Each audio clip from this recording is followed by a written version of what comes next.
കണ്ണൂർ കായലോട്ട് യുവതിയുടെ ആത്മഹത്യ. ആ സംഭവത്തിൽ വലിയ പ്രതിഷേധം ഉയരുകയാണ്. ഇപ്പോൾ വരുന്ന ഏറ്റവും പ്രധാനപ്പെട്ട ഒരു വിവരം എന്നത് ഈ സംഭവത്തിൽ പെൺകുട്ടിയുടെ ആൺ സുഹൃത്ത് പോലീസിന് മുന്നിൽ ഹാജരായിട്ടുണ്ട്. പിണറായി പോലീസ് സ്റ്റേഷനിലാണ് യുവാവ് ഹാജരായത്. യുവതിയുടെ കുടുംബത്തിന്റെ ആരോപണം സുഹൃത്ത് നിഷേധിക്കുകയാണ്. യുവതിയുമായി സാമ്പത്തിക ഇടപാട് നടത്തിയിട്ടില്ല എന്നും 3.5 വർഷം മുൻപ് ഇൻസ്റ്റഗ്രാമിലൂടെയാണ് യുവതിയെ പരിചയപ്പെട്ടത് എന്നതുമാണ് സുഹൃത്ത് വ്യക്തമാക്കുന്നത്. അതേസമയം യുവതിയുടെ ആത്മഹത്യയിൽ അറസ്റ്റിലായവർ നിരപരാധികളാണ് എന്ന് ചൂണ്ടിക്കാണിച്ചുകൊണ്ട് SDP ഇന്ന് പിണറായി പോലീസ് സ്റ്റേഷനിലേക്ക് മാർച്ചും സംഘടിപ്പിക്കുകയാണ്. മുഖ്യമന്ത്രിയുടെ മണ്ഡലമാണ്, അതുകൊണ്ട് കുറെ കൂടി ആ സംഭവങ്ങൾക്ക് ശ്രദ്ധയുണ്ട്.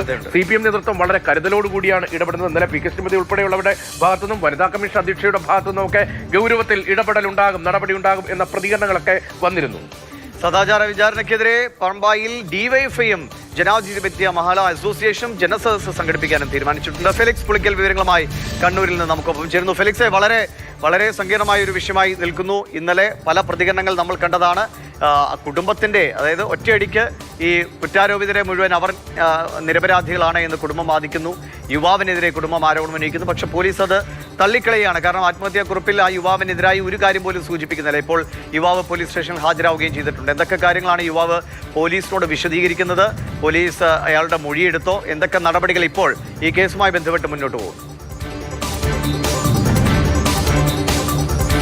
ദിവേഷ്, ഇന്ന് പുലർച്ചെ 4 മണിക്കാണ് ഈ ആൺ സുഹൃത്ത് മയ്യിൽ സ്വദേശി ഈ പിണറായി പോലീസ് സ്റ്റേഷനിലെത്തി ഹാജരായത്. ഇപ്പോൾ ഇയാളുടെ മൊഴി പോലീസ് സ്റ്റേഷനിൽ രേഖപ്പെടുത്തുകയാണുള്ളത്. ഏറ്റവും പ്രധാനപ്പെട്ട കാര്യം, ഈ മൊഴിയിൽ യുവാവ് ചില കാര്യങ്ങൾ വ്യക്തമാക്കിയിട്ടുണ്ട്. ഒന്നാമത്തെ പ്രധാനപ്പെട്ട കാര്യം, ഈ കുടുംബം ആരോപിച്ചത് ഈ യുവാവ് ഈ യുവതിയിൽ നിന്നും സ്വർണവും പണവും ഒക്കെ തന്നെ തട്ടിയെടുത്തു എന്നതാണ്. പക്ഷേ അങ്ങനെ ഒരു തരത്തിലുള്ള സാമ്പത്തിക ഇടപാടുകളും നടന്നിട്ടില്ല എന്നതാണ് ഇപ്പോൾ പോലീസ് സ്റ്റേഷനിലെത്തി ഈ യുവാവ് പോലീസിന് നൽകിയിരിക്കുന്ന മൊഴി. ഒപ്പം തന്നെ ഇൻസ്റ്റാഗ്രാം വഴിയാണ് 3.5 വർഷം മുമ്പ് പരിചയപ്പെട്ടത് തുടങ്ങിയ കാര്യങ്ങളൊക്കെ തന്നെ മൊഴിയായി ഇപ്പോൾ പോലീസിന് യുവാവ് നൽകുകയും ചെയ്തിട്ടുണ്ട്. ഏറ്റവും പ്രധാനപ്പെട്ട കാര്യം, ആൾക്കൂട്ട വിചാരണ നടന്നുവെന്ന് പോലീസ് തെളിവടിസ്ഥാനത്തിൽ ചൂണ്ടിക്കാട്ടുമ്പോഴാണ് അങ്ങനെയൊന്നും തന്നെ സംഭവിച്ചിട്ടില്ല, ഈ പ്രതികൾ നിരപരാധികളെന്ന് കുടുംബം, പ്രത്യേകിച്ചും ഈ റസീനയുടെ ഉമ്മ വാദിക്കുന്നത്. പക്ഷേ ഏറ്റവും പ്രധാനപ്പെട്ട കാര്യം, ആത്മഹത്യാക്കുറിപ്പിൽ എഴുതി വെച്ചിട്ടുണ്ട് തൻ്റെ മരണത്തിന് യാതൊരു ഉത്തരവാദിത്വവും ഈ ആൺ സുഹൃത്തിനില്ല എന്ന്. അങ്ങനെ ഒരു